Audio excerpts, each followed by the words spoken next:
નમસ્કાર દર્શક મિત્રો, વેલકમ ટુ જન સમૃદ્ધિ ન્યૂઝ। તો ચાલો હવે નિહાળીએ આજના મુખ્ય સમાચાર। ગુજરાતી દીકરીઓને સ્વરોજગારની અનોખી ભેટ, અમીષાબેન કીરીની પ્રશંસનીય પહેલ। પરુણા ફાઉન્ડેશન દ્વારા ગુજરાતની દીકરીઓને આત્મનિર્ભર અને સ્વરોજગારક્ષમ બનાવવા માટે સતત પ્રયત્નો કરવામાં આવી રહ્યા છે અને આ દિશામાં ફાઉન્ડેશન સાથે જોડાયેલા અમીષાબેન કીરી દ્વારા એક અનોખી અને પ્રેરણાદાયી પહેલ કરવામાં આવી છે। અમીષાબેન કીરીએ દીકરીઓને માત્ર સહાય પૂરતી સીમિત ન રાખી, પરંતુ તેમને પોતાના પગ પર ઊભા રહી શકે અને સ્વમાનભેર જીવન જીવી શકે તે માટે સ્વરોજગારના સાધનો અને માર્ગદર્શનની ભેટ આપી છે।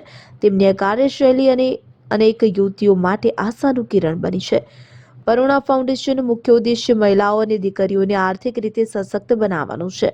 અમીષાબેન કીરીના માર્ગદર્શન હેઠળ અનેક દીકરીઓને રોજગારીની નવી તકો મળી રહી છે, જેના કારણે તેઓ પરિવાર અને સમાજમાં આત્મવિશ્વાસ સાથે આગળ વધી રહી છે।